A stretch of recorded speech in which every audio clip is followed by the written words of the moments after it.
High, good afternoon to all of you.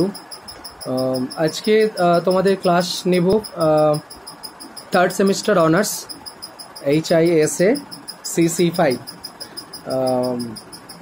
গত ক্লাসে যেখানে আমরা ছেড়ে এসেছিলাম সেখান থেকে একটা টপিক নিচ্ছি তোমাদের আজকের জন্য, এবং এই টপিকটা খুবই ছোট করে পড়বো তোমাদের জন্য, এবং তোমরাও একটা নোটস আকারে বানিয়ে রাখবে। এটা আমাদের জানা দরকার। বাংলার টপিক আমরা গত ক্লাসে যেটা পড়েছিলাম সেটা হচ্ছে যে পাল সাম্রাজ্য কিভাবে প্রতিষ্ঠিত হচ্ছিল বাংলাতে, এবং গোপালের কথা আমরা পড়েছি। আর আজকে পাল রাজবংশের যে ইতিহাস আমরা জানি এবং স্কুল থেকে আমরা যে পড়ে আসছি, সেই গোটা পাল রাজবংশের মধ্যে সর্বশ্রেষ্ঠ যিনি রাজা, সেই রাজা সম্পর্কে। তো সেই রাজার নাম ধর্মপাল। ওকে, আমি কয়েকটা পার্টে ভাগ করব যে ধর্মপাল কবে বসেছিলেন, ধর্মপালের রাজনৈতিক কার্যকলাপ, এবং তাকে নিয়ে একটা ঐতিহাসিক বিতর্ক রয়েছে। আর শেষে আমরা জাস্ট একটা কনক্লুশন করব ধর্মপাল সম্পর্কে। আমরা তিনটে পার্টে মোটামুটি এটাকে ভাগ করছি। তো धर्मपाल, अच्छा, धर्मपाल के बारे में ये बोला जाता है कि ये पाल वंश के सबसे ज़्यादा शक्तिशाली, one of the most famous and most powerful king of Pala dynasty from Bengal, ये इनके बारे में बोला जाता है। अच्छा, ऐसे अगर जिसको किसी किंग को अगर आप फेमस बोलते हो तो इसका मतलब उसमें कुछ ना कुछ तो खासियत होगा, इसलिए उनको बोला जा रहा है फेमस एंड मोस्ट पावरफुल।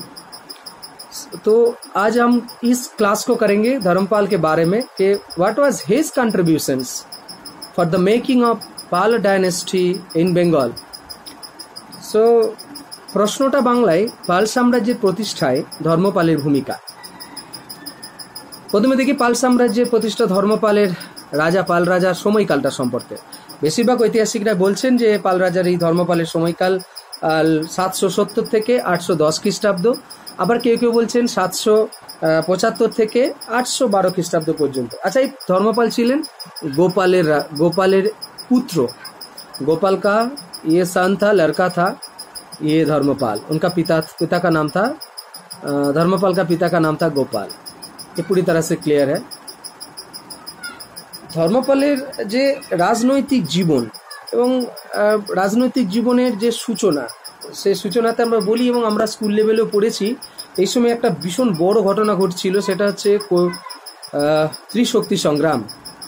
এবং ধর্মপালের যে পলিটিক্যাল রাজনৈতিক যে শত্রুদের সম্পর্কে মন্তব্য করা হয় সেই যুগে, তার মধ্যে সব থেকে গুরুত্বপূর্ণ শত্রু ছিল গুজরাটের এই যে মালওয়া অঞ্চলটা চালুক্য রাজারা। এখন চালুক্য না, চালুক্য না, প্রতিহার রাজা।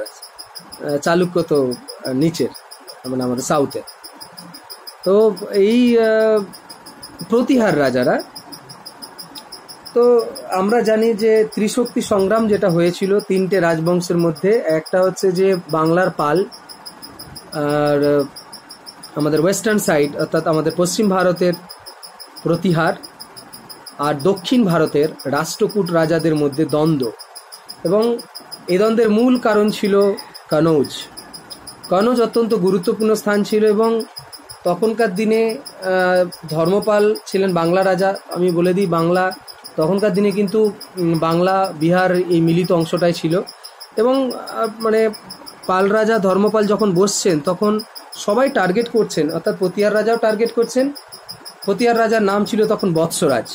প্রতিহার রাজাও টার্গেট করছেন কনৌজকে দখল করার জন্য, এবং বাংলার পাল রাজাও টার্গেট করছেন কনৌজকে দখল করার জন্য। কারণ कनौज छिलो उत्तर भारतवर्ष राजनीतिर मेन पॉलिटिकल सेंटर्स। ये धर्मपाल का भी इंटरेस्ट है कनौज को अपने हिस्से में, माने अपने कंट्रोल में लेके आने के लिए। और ये प्रतिहार, मतलब ये जो प्रतिहार जो राजा थे वत्सराज, इनका भी टारगेट था कनौज का अपने कंट्रोल में लेना, क्योंकि जिसके अंडर में कनौज चला जाएगा उसके अंडर में नॉर्थ इंडियन पॉलिटिक्स चला जाएगा। तो यही वजह थी कि उस वक्त उस टाइम में ये तीनों, मतलब पहले तो ये दो और फिर बाद में पीछे पीछे आए साउथ इंडियन वाले, मतलब राष्ट्रकूट वाले। तो এই দুই রাজবংশের মধ্যেই টানা পড়েন। এবং আমরা কেন এই টানাপোড়েন? মূলত কনৌজের বললাম আমি তোমাদের, কনৌজের সমৃদ্ধির এতটা অর্থনৈতিক দিক দিয়ে, রাজনৈতিক দিক দিয়ে অত্যন্ত গুরুত্বপূর্ণ জায়গায় কনৌজের অবস্থান, এবং যার জন্য তখনকার দিনে কনৌজকে টার্গেট করা হচ্ছিল। তো যেমনভাবে ব্যাবিলনকে দখল করার জন্য ওয়েস্টার্ন যে আমাদের এশিয়ার মানুষ, মানে সমস্ত দখলদাররা ব্যাবিলনকে দখল করার চেষ্টা করছেন, রোমকে যারা টিউটনিক প্রজাতি ছিলেন তাকে যেমন দখল করার জন্য চেষ্টা করেছিলেন, সেরকম ভারতবর্ষ একটা সেন্টারকে দখল করার চেষ্টা করা হয়েছিল, সেটা হচ্ছে কনৌজ।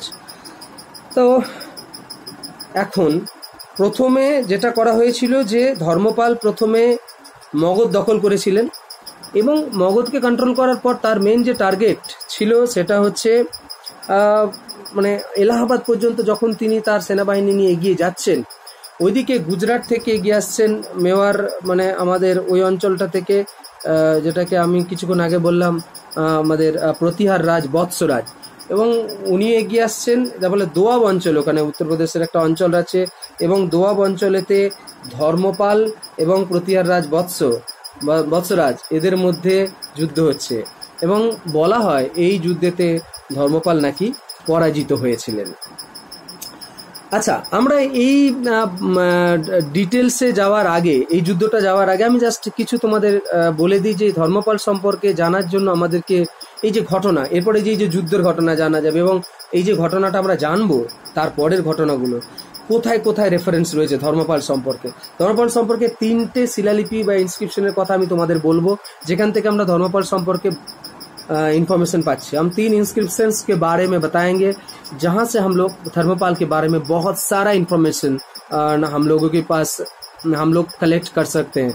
एक इंस्क्रिप्शन से खालिमपुर कॉपर प्लेट जो धर्मपाल का अपना है, और दूसरा है नारायणपाल का भागलपुर कॉपर प्लेट इंस्क्रिप्शन, वो बिहार से हैं, और एक है जो Munger copper plate inscription Devpal का है, वो भी पाल डायनेस्टी का राजा है।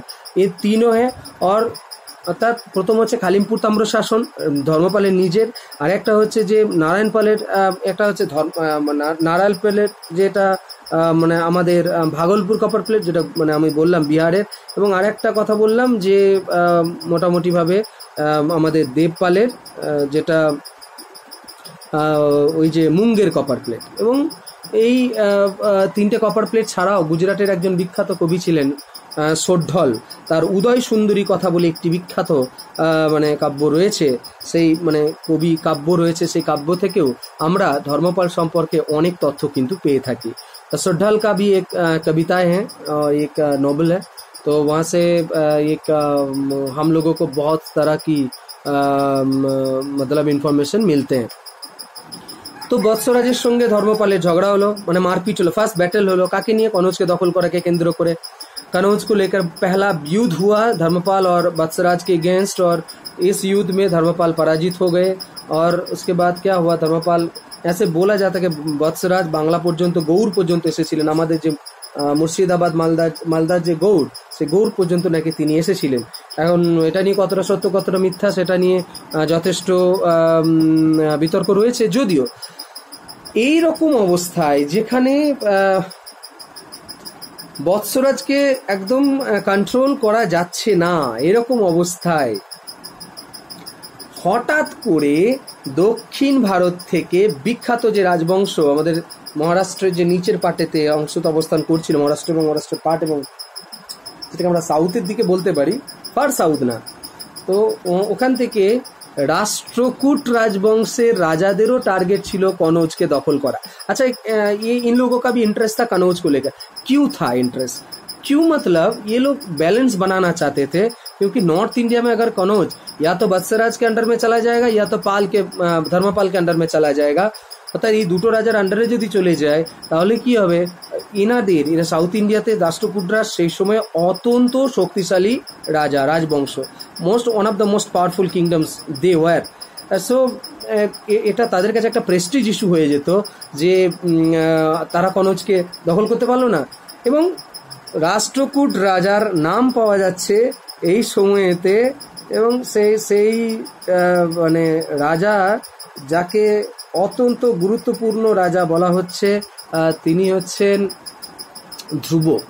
এবং ধ্রুব সম্পর্কে মন্তব্য করা হয়েছে যে রাষ্ট্রকূট রাজাদের মধ্যে অন্যতম, প্রথম দিককার রাজাদের অন্যতম শক্তিশালী রাজা, এবং যার জন্য তিনি ধর্মপাল এবং বৎসরাজ তাকে দেখে মোটামুটি তার সম্পর্কে জানতেন। এবং বলা হয় যে ওই মারওয়ার অঞ্চলটা মেওয়ার ক্রস করার আগেটাতে বৎসরাজের সঙ্গে বৎসরাজের সঙ্গে ধ্রুবর যুদ্ধ হয় এবং ধ্রুব এই যুদ্ধেতে জয়লাভ করেন। এবং কনৌজটাকে কন্ট্রোল করতে চলেছিল প্রতিহার রাজারা, এবং সেটা তার যে স্বপ্ন, বৎসরাজের যে স্বপ্ন, সেটা নষ্ট হয়ে গেল এবং কনৌজ দখল করলেন কে? রাষ্ট্রকূট রাজ ধ্রুব বা ধ্রুব ফার্স্ট আমরা যদি বলি।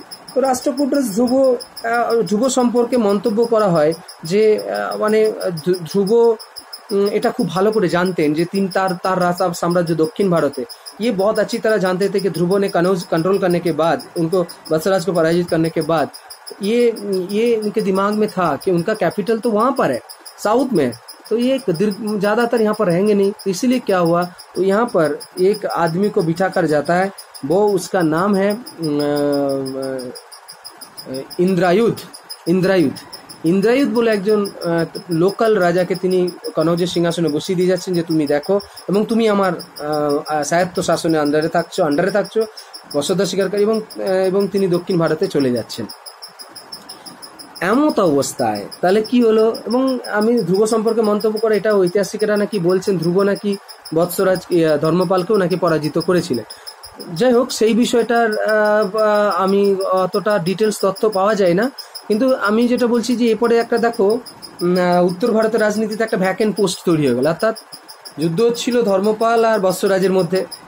বৎসরাজ জিতেছিলেন, কনৌজ বৎসরাজ দখল করে নিয়েছিলেন।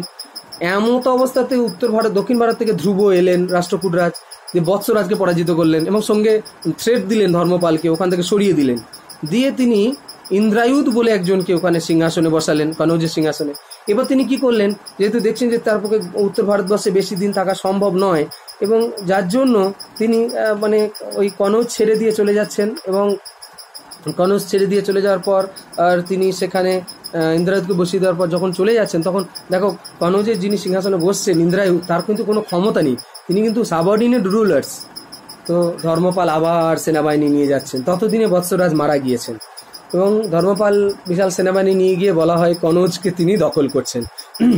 এবং কনৌজকে দখল করছেন কাকে পরাজিত করে? ইন্দ্রায়ুধকে পরাজিত করে। ইন্দ্রায়ুধকে পরাজিত করার পর তিনি সেখানে বসাচ্ছেন চক্রায়ুধ বলে একজন লোককে রাজা বানাচ্ছেন। এইখানেতে ধর্মপাল নিজের যে কপার প্লেট तथा ताम्र शासन, यहाँ पर धर्मपाल इंद्रायुध को हटाकर युद्ध करके इंद्रायुध को पराजित कर रहे हैं, और उसके जो सिंहासन खाली हो रहा है कनौज का, ये चक्रायुध को वहां पर बिठा रहा है। चक्रायुध को इसलिए बिठा रहा है कि उसका सबऑर्डिनेट रूलर बन जाएगा, ये मतलब इनके इशारों पे नचने वाला एक राजा बन रहा है। और ये जो कनौज जीत रहा है, मतलब धर्मपाल जो कनौज को फतेह किए, इसको बड़ा से बड़ा करके दिखाने के लिए कि नॉर्थ इंडिया मेरा है।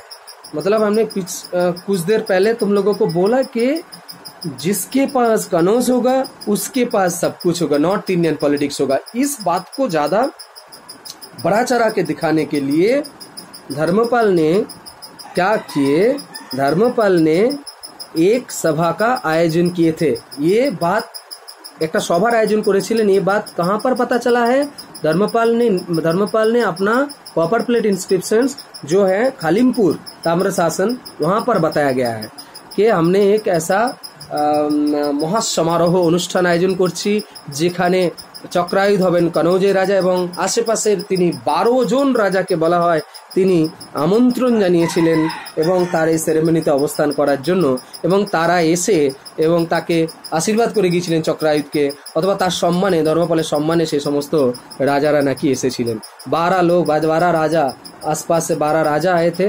तो ये इस राजा लोग आके चक्रायुध को जो सेरेमनी बना था, कि मतलब धर्मपाल ऊपर है, उसके बाद चक्रायुध, और चक्रायुध को सम्मान में लोग 12 राजा आए थे।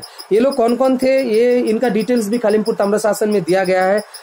আছে সেটা হচ্ছে যে বেশিরভাগেরই নাম 12 জন যে রাজার নাম, তার মধ্যে ইম্পর্টেন্ট যে রাজাগুলোর নাম বলা হয়েছে ভোজরাজ, মৎস্যরাজ, মদ্ররাজ, কুরুরাজ, যদুরাজ, যবনরাজ, অবন্তী, গান্ধার, কিরা, এরকম 12টা রাজার নাম পাওয়া যাচ্ছে, যেটা মোটামুটি ভাবে আরসি মজুমদার তার বিখ্যাত টেক গ্রন্থ রয়েছে হিস্ট্রি অফ বেঙ্গল, তিনি গ্রন্থে মন্তব্য করছেন যে এই রাজ্যগুলোকেও নাকি তিনি পরাজিত করেছিলেন এবং তার বর্ষতা স্বীকার করেছিলেন। এনারা সম্মানে নাকি এই সভাতে এসে উপস্থিত হয়েছিলেন। অর্থাৎ ধর্মপাল যে তার পপুলারিটি নর্থ ইন্ডিয়াতে দেখাতে চাইছেন, দেখিতে পেরেছিলেন, এটা তার সব থেকে বড় প্রমাণ। এবং RC Majumdar history of Bengal text গ্রন্থে এবং তার বিখ্যাত গ্রন্থে তিনি একথা কিন্তু মন্তব্য করছেন। আর রমেশচন্দ্র মজুমদার একথা বলছেন যে এই যে 12 জন রাজা এসেছিলেন, নিশ্চয়ই তাদের যে রাজ্যের যে লোকেশন, সেই লোকেশন অনুযায়ী মানে তার যে অবস্থান, সেই অবস্থানের কথাও এই তার মানে বর্তমান লোকেশন অনুযায়ী রমেশচন্দ্র মজুমদার তার গ্রন্থে বর্ণনা দিয়েছেন। ভোজ রাজা হচ্ছেন বেরার উত্তরপ্রদেশ মধ্যপ্রদেশ বর্ডারে, মৎস্যরাজ মানে হচ্ছে জয়পুর আমাদের রাজস্থান আলওয়ার অঞ্চল, এবং মদ্র মানে হচ্ছে সেন্ট্রাল পাঞ্জাব, আর তারপরে হচ্ছে কুরু রাজ্য ইস্ট পাঞ্জাব পূর্ব পাঞ্জাব, যদু রাজ্য মানে হচ্ছে পাঞ্জাবের মাঝখান অংশটা, এবং অরিজিনাল যে পাঞ্জাব যবন এটা হচ্ছে সিন্ধু প্রদেশ মানে আমাদের পাকিস্তান যে রিজন, অবন্তী মালওয়া একদম উত্তরপ্রদেশ রাজস্থান ওই বর্ডার অঞ্চল, এবং গান্ধার মানে ওয়েস্টার্ন পাঞ্জাব, আর একটা আমরা জানি গান্ধার কুষাণ সম্রাট কনিষ্কের যে সেন্টার, আর একটা হচ্ছে কিরা is the reason of Kangra valley, मतलब কাংরা ভ্যালি मतलब পাঞ্জাব ওই উত্তরাখণ্ড ওই যে বর্ডার অঞ্চলটা কাংরা উপত্যকা ওই পর্যন্ত। অর্থাৎ এই যে দরবার আয়োজন করেছেন, এই দরবারের দ্বারা তিনি কি প্রমাণ হচ্ছে যে এই যে উত্তর ভারত থেকে সমস্ত রাজারা কনৌজের মহাসভাতে এসেছে, কেবল প্রমাণ তারা ধর্মপাল ডেকেছেন তবে এসেছেন এরা। এবং এখানে রমেশচন্দ্র মজুমদার বারবার পয়েন্ট আউট করছেন যে এরা এসেছেন কোনো রাজা সমারোহে কেন আসতে পারেন, তারা নিশ্চয়ই পরাজিত হচ্ছেন অথবা তার সম্মানে আসছেন। সম্মান কখন দেখাতে পারে, তারা তো এমনি কোনোভাবে সম্মান দেখাতে পারবেন না। এমনি যদি রাজার সাবঅর্ডিনেট হয়, যদি তার অধস্তন হয়, তবেই সম্মান জানাতে আসবেন, না হলে কখনো সম্মান জানাতে আসবেন না। তারা যদি পাওয়ারফুল হয় ধর্মপালের থেকে, তাহলে আসতোই না। এটা রমেশচন্দ্র মজুমদার মন্তব্য করছেন। এবং একই সঙ্গে আরপি ত্রিপাঠী, ঐতিহাসিক RP Tripathi history of Kannauj গ্রন্থে বলছেন যে এই যে 12 জন রাজা, এমনটা ঠিক নয় যে কালিমপুর তাম্রশাসনে যে কথা বলা হয়েছে যে 12 জন রাজা এসেছিলেন, বশ্যতা স্বীকার করেছিল বলে তবে এসেছিল ধর্মপালের, ইনি বলছেন না, এমন কোনো তথ্য নেই বা এমনটা নয়। এমনটা হতে পারে যে তারা তার সম্মানে এসেছিলেন, অর্থাৎ ধর্মপালের সম্মানে এসেছিলেন, এমনটা হতে পারে। তবে তারা যে পরাজিত হয়েছিলেন একথা কিন্তু ঠিক না। যদিও আরসি মজুমদার অর্থাৎ রমেশচন্দ্র মজুমদার এই কথাটাকে বলছেন যে কেন একজন রাজার স্বীকৃতি একজন রাজার স্বীকৃতি দিতে আসতেই পারেন। এবং এটা তখনকার দিনে একটা প্রচলিত নাকি নীতি ছিল যে যদি কোনো उस जमाने में ये ऐसा था कि 12 जो राजा आए थे इस समारोह में, इसका मतलब ही यही था कि वो लोग मतलब इनके अंडर में थे। तो इसलिए उस जमाने में ऐसा रीति बना हुआ करता था, जो बड़ा राजा होता था उसके आमंत्रण कोई नकार नहीं कर सकता था। तो ये आरसी मजुमदार का मानना है। और আরসি মজুমদার তার হিস্ট্রি অফ বেঙ্গল গ্রন্থে একথা আরো বলেছেন যে ধর্মপাল তার রাজত্ব কেবলমাত্র যে উত্তর ভারতের এই অঞ্চলগুলো নয়, তিনি সুদূর মানে গাহরওয়াল অঞ্চল অর্থাৎ কেদার, গোকর্ণ, কেদার মানে উনি বলছেন যে কেদার অঞ্চল যেটা হচ্ছে হিমালয়ান অঞ্চল, হিমালয়ান রেঞ্জ, এবং গোকর্ণ হচ্ছে নেপালের বর্ডার পর্যন্ত অঞ্চল, ওই পর্যন্ত নাকি তার সাম্রাজ্যের বিস্তার ঘটেছিল। যার জন্যে তার যে গোটা উত্তর ভারত জুড়ে তার একটা রাজনৈতিক আধিপত্য স্থাপিত হয়েছিল। এই জন্য এই কথাটা মনে রেখে গুজরাটের একজন বিখ্যাত কবি সোঢল মানে সেই তাকে উত্তর পথ স্বামীন বলে মন্তব্য করছেন। এবং তোমাদের এখানে একটা শর্ট কোয়েশ্চেন আছে যে পাল রাজাদের মধ্যে কোন রাজাকে উত্তরাপথ স্বামী বলা হয়, তো এক্ষেত্রে উত্তরটা হবে কিন্তু ধর্মপাল। কোথায় বলা হয়েছে তোমরা উত্তরটা লিখবে तुम लोगों को ये लिखना है कि गुजरात के महान कवि सोढल का एक है उदय सुंदरी कथा, उस टेक्स्ट में ये बात बोला गया है कि उत्तरापथ स्वामी के बारे में बोला गया है। और ये 11वीं सेंचुरी का टेक्स्ट है, मतलब बहुत ही ऐसा भी नहीं है कि बहुत आगे या पीछे है, तो इस टेक्स्ट में बताया गया है। বাংলাদেশের একজন বিখ্যাত ঐতিহাসিক আব্দুল মমিন চৌধুরী এই কথা বলেছেন যে তার যে টেক্সট গ্রন্থ রয়েছে এবং আমাদের জানি যে বিখ্যাত গ্রন্থ রয়েছে ডাইনেস্টিক হিস্ট্রি অফ বেঙ্গল, তো এই মানে উনি বাংলার বা পাল এবং সেন রাজাদের নিয়ে বিখ্যাত কাজ করেছেন। তো ওনার যে সমস্ত একটা নয় আরও অনেক গ্রন্থ আছে ওনার, তো এই টেক্সটে তিনি মন্তব্য করছেন যে এমনটা নাও হতে পারে খালিমপুর তাম্রশাসনের যে বক্তব্য তার রাখা হয়েছে সেই বক্তব্য যে সবটাই সঠিক এমনটা নয়। যদিও রমেশচন্দ্র মজুমদার সেই কথাটাকে অতটা গুরুত্ব দেননি, তিনি বলছেন যে নিশ্চয়ই উত্তর ভারতবর্ষের ওই সমস্ত রাজ্যগুলিকে পরাজিত করেছিলেন, যার জন্যই ওনারা এসেছিলেন এই সমারোহতে। रमेशचंद्र मजुमदार का बार यही मानना था कि ये श्योर था कि वो लोगों को पराजित किया गया था, इसीलिए वो लोग कनौज के समारोह में आया था। तो इस क्या हुआ कि इसके चलते बहुत सब सही ठीक ठाक चल रहा था, और इसके बाद जो हुआ कि मतलब अगर अरसी मजुमदार अगर बोल रहे हैं कि इनका जो टेरिटरी कौन सा है, तो ऐसे बंगाल से लेके पंजाब के उस तक नॉर्थ इंडिया के जो बॉर्डर एरिया है वहाँ तक इनका पॉलिटिकल जो इन्फ्लुएंस बना हुआ था। मतलब भारत में पाल राजाদের মধ্যে তিনি প্রথম রাজা যার এই জোনটাতে তার এরিয়াতে মানে মালবা বেরার ওই জোন পর্যন্ত তার সাম্রাজ্য বিস্তৃত ছিল, সবকিছু ঠিকঠাক চলছিল।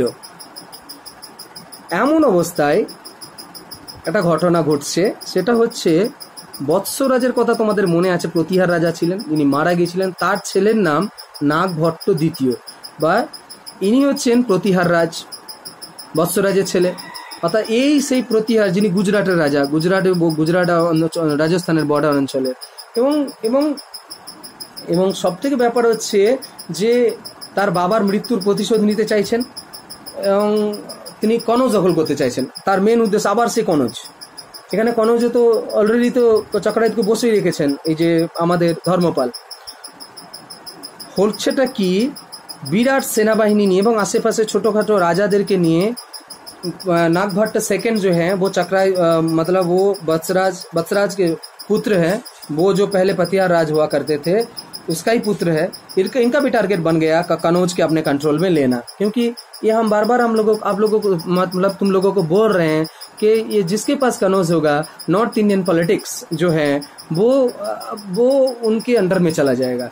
तो इसी के तहत वो आसपास के छोटा जो राज्य थे, वो किंग थे, उनको इकट्ठा करके वो किसके अगेंस्ट कनौज की तरफ आने लगे। और कनौज की तरफ आने लगे मतलब वो आते आते ऐसा बोला जाता है कि जो एरिया है अर्थात माने मुंगेर, बिहार के जो एरिया मुंगेर रीजन में आते आते उनका युद्ध हो गया। किसके साथ? धर्मपालेर संगे तार युद्ध होच्छे এবং মুঙ্গের রিজন এইখানেতে আবার ধর্মপাল পরাজিত হচ্ছেন এবং এই পরাজিত হওয়ার সঙ্গে সঙ্গে সেখানে আবার নাগভট্ট জয়লাভ করছেন এবং নাগভট্ট সম্পর্কে মন্তব্য করা হয় যে তিনি ধর্মপালকে চূড়ান্তভাবে নাকি পরাজিত করেছিলেন এবং বাংলা নাকি সেই সময় বাংলা সাম্রাজ্যটা নাকি ভেঙে চুরমার হয়ে গিয়েছিল, এটা মন্তব্য করা হয়। কিন্তু দুঃখের কথা যে আবার সেই দক্ষিণ ভারত থেকে রাষ্ট্রকূট রাজা এই সময়তেও আবার উত্তর ভারত আসছে এবং আবার তারা কনৌজের পলিটিক্স যেহেতু গন্ডগোলতে শুরু হয়েছে, তাই আবার তারা একজন রাজার নেতৃত্বে, তার নাম হচ্ছে তৃতীয় গোবিন্দ, এই গোবিন্দ থার্ড রাষ্ট্রকূট রাজা, তিনি আবার উত্তর ভারতের দিকে উঠে আসছেন এবং তিনি উত্তর ভারতের এসে আবার ওই নাগভট্ট অর্থাৎ আমাদের যে দ্বিতীয় নাগভট্ট তাকে পরাজিত করছেন।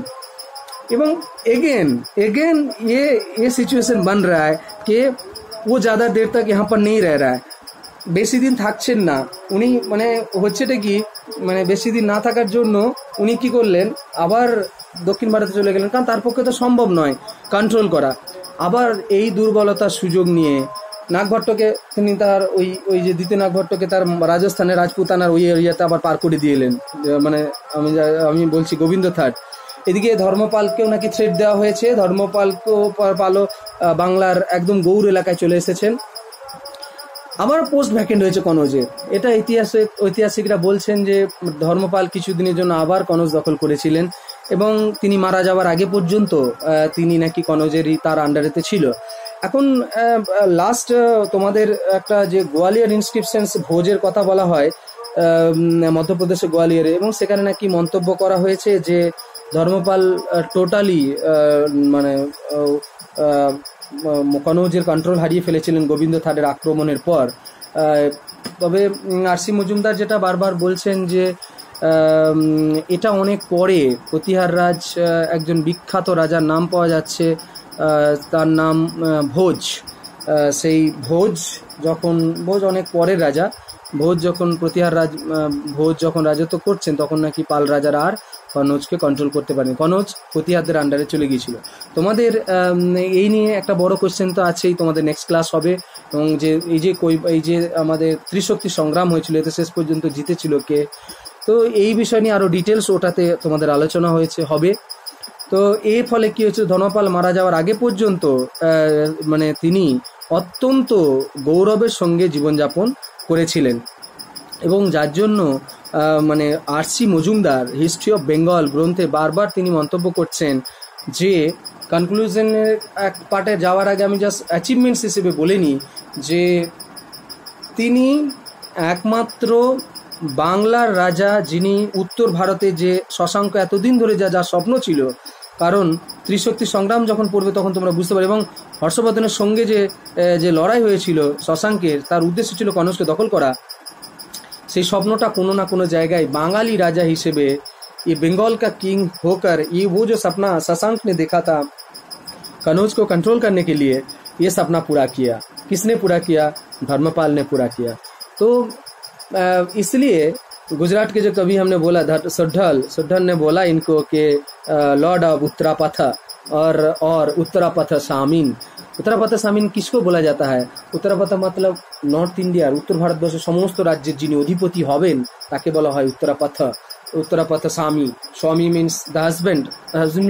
Here the word husband, Swami means not a husband, it means Lord, Prabhu, or the king's king. তো মানে রাজাদের রাজা, এই জন্য বলা যায় স্বামী এবং উত্তরাপথ স্বামী। তো এটা একটা গুজরাটের কবি বলছেন, তার মানে একটা ভীষণ বড় ব্যাপার, এটা নিশ্চয়ই একটা বিশেষ সম্মানের ব্যাপার, আর কোনো রাজাকে বলা হয়নি এই কথা।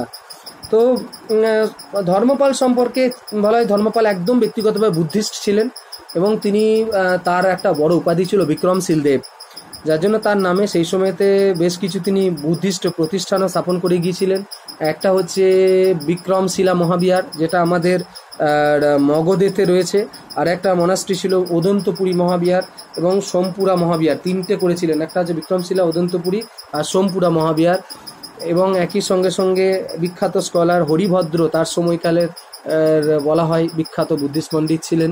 এবং একই সঙ্গে এটাও বলা হয় যে নালন্দা ইউনিভার্সিটির আমি নালন্দা ইউনিভার্সিটি গিয়েছিলাম, তো ওখানে আমাদের যিনি গাইড ছিলেন তিনি বলছিলেন যে ধর্মপালও এখানে কয়েকটা গ্রাম স্পন্সর করেছিলেন এই প্রতিষ্ঠানটাকে চালানোর জন্য। অর্থাৎ ধর্মপাল যে অত্যন্ত শিক্ষিত মানুষ ছিলেন এবং উনি যে বুদ্ধিজমকে ভালোবাসতেন, এবং সেই সময় বুদ্ধিজমের যে প্রভাব বাড়ানোর জন্য তিনি নালন্দা ইউনিভার্सिटी स्पॉन्सर করছেন, অর্থাৎ পড়াশোনার জন্য।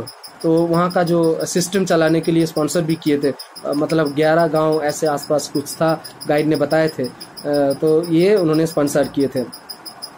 তো এবং তিনি যে শুধুমাত্র বুদ্ধিস্ট ছিলেন তাই অন্য ধর্মকে ভালোবাসতেন না এমনটা নয়, কারণ তার নিজের মন্ত্রী ছিল গর্গ, মানে এই গর্গ তিনি নিজেই মানে ব্রাহ্মণ ছিলেন। তাই এটা এক কথায় স্পষ্ট বোঝা যাচ্ছে, अगर ऐसा है अपने आप बुद्धिस्ट थे ये तो ठीक है, लेकिन ऐसा नहीं है किसी और धर्म को पसंद नहीं करते थे, क्योंकि उनका अपना जो मंत्री थे वो गर्ग, तो वो ब्राह्मीण थे। इसका मतलब इससे पता चलता है कि बहुत सारे उनका जो लिबरल थॉट भी था, और बहुत सारे टेम्पल को भी ब्राह्मीण्स जो टेम्पल थे उनको भी ग्रांट्स, बहुत सारे लैंड ग्रांट भी दिए थे। তো কনক্লুশনের লাস্ট লাইনে আমি বলবো যে ধর্মপাল হচ্ছেন বাংলার সেই রাজা যিনি আমাদের উত্তর ভারতের আধিপত্য স্থাপন করতে পেরেছিলেন শেষ পর্যন্ত। শশাঙ্ক যে স্বপ্ন দেখেছিলেন সেই স্বপ্নকে বাস্তব রূপ দিয়েছিলেন এবং গোটা উত্তর ভারতকে কন্ট্রোল করার মতো তার কৃতিত্ব তিনি দেখিয়েছিলেন। এখন যথেষ্ট বিতর্ক থাকলেও ওই কনৌজের সভা নিয়ে আমরা কিন্তু বাঙালি হিসেবে ধর্মপালকে নিয়ে গর্ব করতেই পারি। তো আশা করি নেক্সট ক্লাস তোমাদের আমাদের ত্রিপাঠাইল স্ট্রাগল নিয়ে হবে। তো তোমরা ভালো করে পড়ো, আর তোমাদের পিডিএফ কপি আমি তোমাদের গ্রুপে পাঠিয়ে দেবো। আশা করি, জানি না কতটা বোঝাতে পারলাম। যদি বুঝতে না পারো বা কোনো কিছু জিজ্ঞাসা যদি থাকে তোমাদের সাথে, আমি তো সপ্তাহ শেষে একবার অনলাইন আসবো, তো তখন তোমরা নিশ্চয়ই কোয়েশ্চেন করবে, তো তখন আমি নিশ্চয়ই তোমাদের আবার উত্তর দেবো। ওকে, ততক্ষণ পর্যন্ত বাই, থ্যাংক ইউ।